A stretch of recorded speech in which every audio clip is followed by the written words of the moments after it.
Welcome to Hacking Self-Storage. I'm your host, Dean Booty. Can I just say, you guys are absolutely frigging awesome. I really appreciate you. I've had some amazing messages. Thank you very much. Keep them coming. I love them. Thank you. And the downloads have been absolutely ridiculous. I believe we're going to hit 10,000 downloads just this month on just a podcast, let alone all the other channels as well. So thank you so much. Massively appreciate it. Okay, today we are talking about the monthly, just gone. The monthly figures just gone. February, was it a good month? Was it a bad month? We will unpack it all in this episode. On Friday, we're going to talk about South Shields, the mistakes I made, so you don't have to. The idea of this podcast is that I'm going to make all the mistakes, and trust me, I make plenty of them, and so you guys don't have to. You guys can leave it to me, trustworthy Dean, to make the mistakes, and I royally fucked up, really did, and yeah. I'll get into that in Friday's episode because I do think it's important to go tell you what went wrong, because there's no point in me saying, oh yeah, I've got another site open in South Shields, and then it all goes wrong. We have found potentially another site in South Shields. However, the landlord, the agent, has never heard of self-storage. What? Self-storage? What's that? Well, other people's goods get stored with us and we look after them, and for house moving and stuff and businesses. She goes, what? So there'll be multiple people coming into our building. You'll be subletting. You can't sublet. I'm like, oh my God, I've never, ever come across this before, this problem. I was like, no, please, look at Big Yellow, look at Safe Store. I said, just do a little bit of research. I promise you it's not what you think it is. Oh, fucking hell, it's a perfect location as well. Anyway, so we'll see how that goes, and I'll keep you updated, obviously. But it's the first time I have ever come across that problem. Never, ever come across that problem with somebody saying, self-storage? No. Oh, never heard of that before. Don't like the sound of that.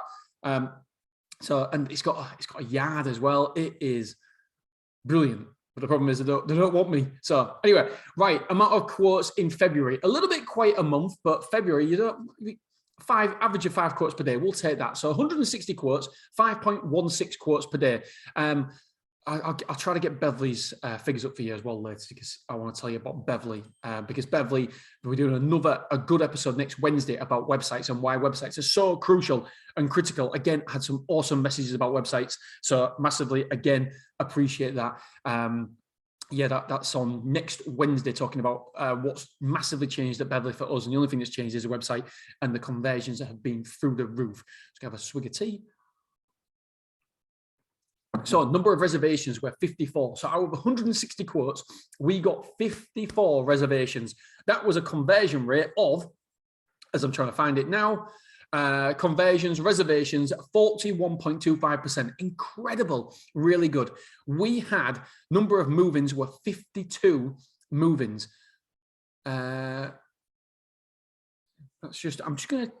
I'm just gonna double check this live, because I'm not sure that conversion rate is true.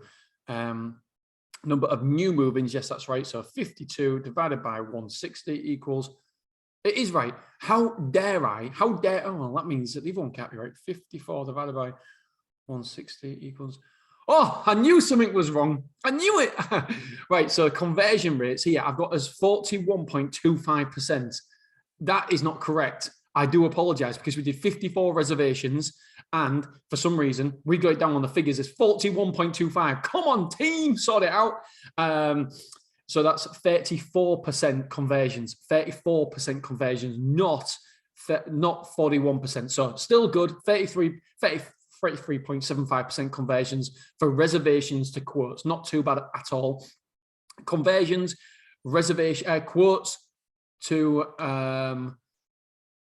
quotes to move-ins. Yeah, that's it. She's put reservation. Oh man, there's been a couple of errors here. So quotes to reservations is 34%.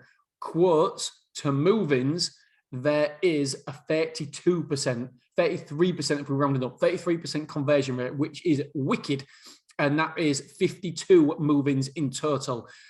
Right, cancelled reservations. So cancelled reservations, we had a total of 5 cancelled reservations and 2 expired reservations. So that's 7 in total. Either cancelled or expired reservations. Anything above 10% is too high for me. This is around about 13% if we're rounding up. So that is not, it's not good for me. You've got to have standards, I believe. And if you go above the standards that you set, you want to have a little inquiry, not as to why, but you want to have a look at them reservations. who made them, and I'm not singling out anybody in particular at all. I hate doing that, like asking who made them, but we're doing this because we want to find out more. We want to find out the reasons why. When we first started doing this and looking at it, we realized that there was one member of the team who had more cancelled reservations than anybody. It was my wife. And so we wanted to know the reasons why. We wanted to know, right, okay, is it because we're pushing them too early? What are we doing? How can we improve this? Because it's all about the customer experience. And if we're pushing the customer too hard into something they don't want to do and they're cancelling the reservation or the reservation expiring, then whenever they do need self-storage again, they might not use you because you was a little bit too pushy. So there's a fine line. There's a fine tightrope we've got to walk here. Just imagine going to a car dealership and somebody who's really, really pushy with you. You'd be apprehensive about going back there. So we don't want to be too pushy, but we want to be pushy enough to get the reservation. So it's a fine balancing act. And that's why, my friends, it is crucial to be looking at your cancelled reservations and expired reservations to make sure that you're not onwards above that. If you're above 20%, I think you're doing something wrong. I think something's going wrong in that system somewhere along the lines. Apparently, it's 1/3 is the average in the big stores. I haven't. If anybody works in the big store, please let me know if that's true or not, because that's only what I've heard. deanbooty@icloud.com, BOOTY. Love to hear, because I just can't see that being true. But I've heard that from numerous people now. And I can't see how 1/3 of your reservations do not show up or cancel. I can't see it. So anyway, so if you're above that 20% mark, then you want to look into the reasons why, who's doing it, whose reservations are not coming up. Is there any correlation there? Can we see a pattern? If we can see a pattern, we can improve it. So that's what it's all about, pattern recognition. Okay, marketing. I feel like I need a swig of my tea again. Do you know what? There's nothing like a nice cup of Yorkshire tea in the morning. I love it. Yorkshire.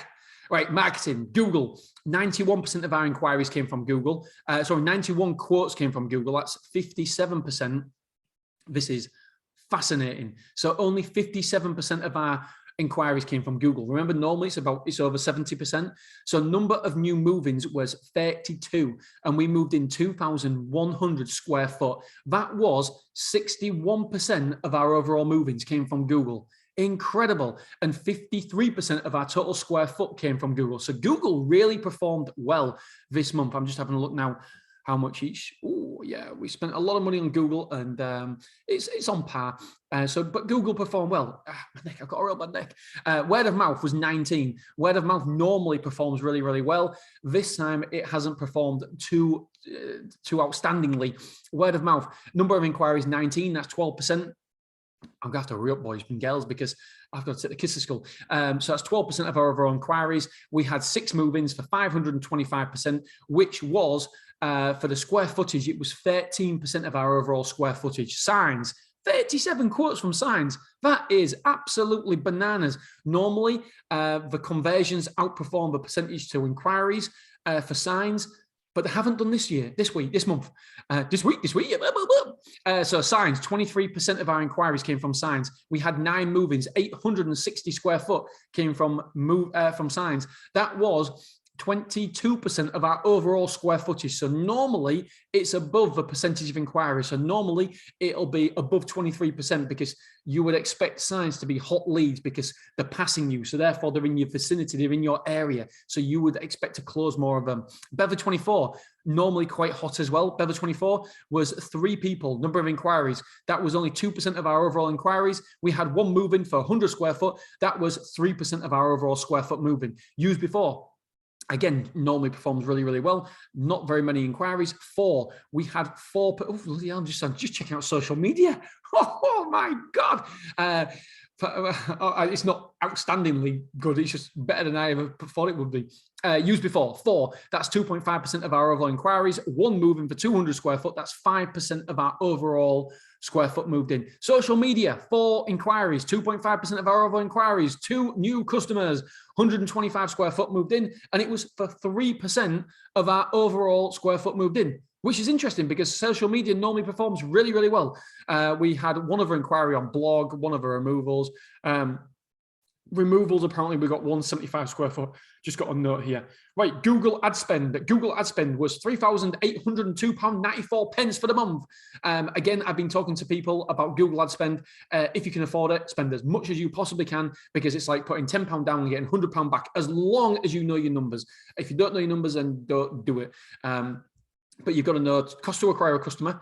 So how much you spend divided by your customers, or the other way around. And then you want to know how much your lifetime value of a customer is. So how much are you earning for the duration of an average customer? So what is the average stay, etc., average price, and you can patch it together like that. So that's very, very, very interesting figures to know. And then obviously when you find out that Google, actual cost of advertising on Google, £118, actual cost of advertising per moving is £118.84 for me. And we are well over £800 per customer. So it is phenomenal value, phenomenal. You, my friends, will never, ever, I don't want to say never, ever. It's unlikely in any other business that you're connected to will be getting a better ROI from your advertising. It is fantastic. I'm going to say fucking fantastic. Fucking fantastic, Google. Nobody complain about the price of Google. Nobody complain, because in 5 years' time, it will be maybe even 5 times that, which is scary, yeah, shit, but it'll still work. It's still good. So right now, maybe the aggregators will come in, by the way. What is it, Square Foot or Bigfoot in America, that I know does outstandingly well now, because as the cost goes up for Google, then that's when the aggregators will come into play. So I know that the Self-Storage Association don't want the aggregators to get a foothold in, but it's almost like an inevitability. The more competitive storage gets, the more likely it is for the aggregators to get a foothold. And I agree with the Self-Storage Association. We do not want the aggregators to get in, because as soon as they get in, they can leverage us and they've got the monopoly, and we don't want that. But it could be just a matter of time, depending how busy and how expensive Google AdWords get. To be honest, I've been keeping the same prices now for 12 months, so I am really happy with that. I used to like to be under £100, but I very rarely got there. £118 per moving, I'll accept that. Actual cost per square foot moving was £1.81. So another swig of tea before it goes cold. By the way, if anybody sees me at a conference, do not buy me a cup of tea. I prefer beer. All right. I'm really, really, really looking forward to September. Look at me, I can't even talk. I'm getting so excited. I'm really looking forward to September. Is it September? Anyway, when we go to Portugal. Oh, you what? Absolutely brilliant. A conference. Love a conference. Love a self-storage conference, and love being abroad. It's like ticks all boxes. Get in. So really excited about that. I might even have a meetup for podcast listeners who are there and stuff. We'll I don't know, hire a room or something, and we'll have a few drinks and just have a good time. So let's have a look. 14 minutes past 8. I've got to go. So number of move-ins was 52 move-ins. Number of square foot moved in from new square foot moved in was 3,985 square foot. This is just one site, by the way. I want to get across, this is just one site.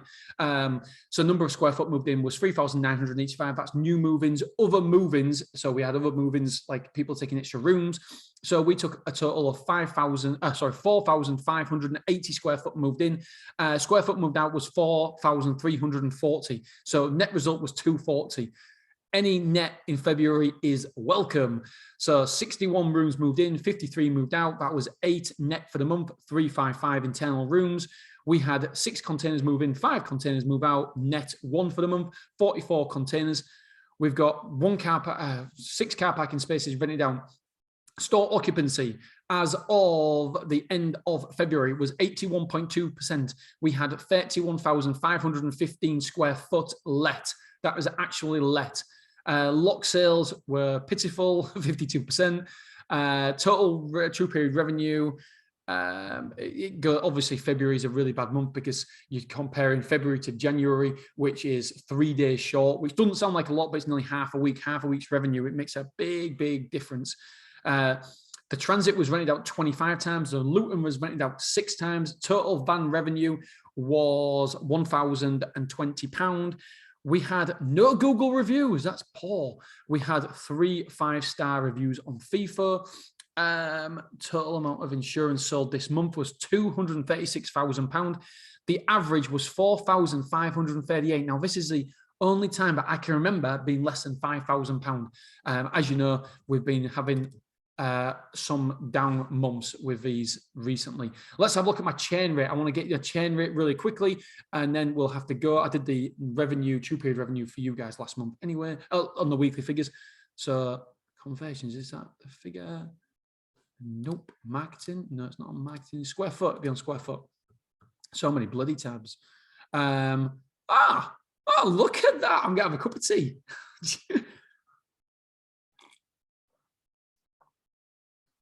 So while you've been eagerly waiting, we have 13%. Well, if you round it up, 14% churn. That is really good for us. Really good last month. We've been upwards of 25% in the last 6 months. 25%. Holy shit. That was a lot of people move out. So the churn rate based on square footage was 14%. Churn rate based on rooms was 14%. It's still high. I want to get that across. It's still higher than it should be, but we're not a mature facility yet. So it's still higher than it should be, but I will take that. Right, I'm going to quickly do some jiggery pokery. I'm going to try and get you guys the Beverly figures, just so you know the Beverly figures, because I want to then tell you how it's improved on the next podcast. Well, I said next podcast on Fridays, on next Wednesday's podcast. Yep. So here we go. Beverly, the total we moved in. Oh my God. Oh, I don't even want to tell you. I'm embarrassed, really, really embarrassed. This is shocking. No wonder Beverly's occupancy went down in February. I can promise you, whoever you are, wherever you are, you outperformed Beverly's site. I honestly, I knew the new website was coming, but it just come just in time. At 50 square foot, that's all we moved in a month. We had 35 inquiries, and it's not the inquiries process and stuff. Honestly, it's so crucial and important you get this right, because if you don't get it right, you can end up like Beverly and only have 50 square foot move in. To give you some example, we're on the 8th of February, and we've moved in 555 square foot already at Beverly. And the only difference is the fact that we had some competition come last year and we had to improve our website. That's it. We was resting on our laurels, and well, I don't know if we was getting our butt kicked, but it certainly felt like we was getting our butt kicked. And obviously nobody kicks my butt in self-storage. I'm going to war here. I'll go tip to toe with anybody, and I fancy my chances. But yeah, we was definitely caught on our hocks, and we'll go through it next Wednesday. Next Wednesday's episode is going to be really, really good. And I say that you're probably like, Dean, we already know all this shit. Come on, this is storage marketing 101, and you're just way behind. Well, it's not I'm way behind. It's just I didn't need to do anything. The problem is that when you've got no competition, you don't need to better yourself, because when there's no competition, you all have to funnel to you anyway. So it doesn't matter how bad your website is, how bad your processes are, it'll still work. And that, in a nutshell, is self-storage right now. There'll be bad operators winning at self-storage right now, and you don't know how bad you are until you have competition. And then when you've got competition, you think, oh, do you know what? I need to up my game. And so I didn't need to do anything, and so therefore I didn't. And that's a lesson learned for me, because I was just focused on growing, and I was focused on Stormore, Willoughby, and I should have been focused on the golden goose, which is, I mean, don't get me wrong, the revenue for Beverly is still really, really good, but it's only because we've got our revenue management down on point, and it makes £140,000 a year net in Beverly, and we don't hardly do anything to it. And competition comes, and you don't see it hit you straight away, but it slowly just ebbs away and just takes square footage, and we're still over 80% full, but we stop the rot. And it's critical for people to understand now that you can't rest on your laurels, because you will get competition. If you're listening to this and you've got no competition, it's only a matter of time before competition move in. Hell, I might even move in. So, yeah, it's a lesson learned, and it's a lesson I'm going to share with everybody. Like I say, I'm going to make mistakes so you don't have to. That's the idea of a podcast. All right, I love you. I appreciate you. And genuinely, thank you so much, guys and girls, for all the awesome messages. You guys rock. I love you. I appreciate you. And I'm quite active now on LinkedIn. I think that's a way to grow this channel. So if you want to connect with me, I'm Dean Booty at LinkedIn. All right, dudes, dudettes, have a wonderful day. See you soon.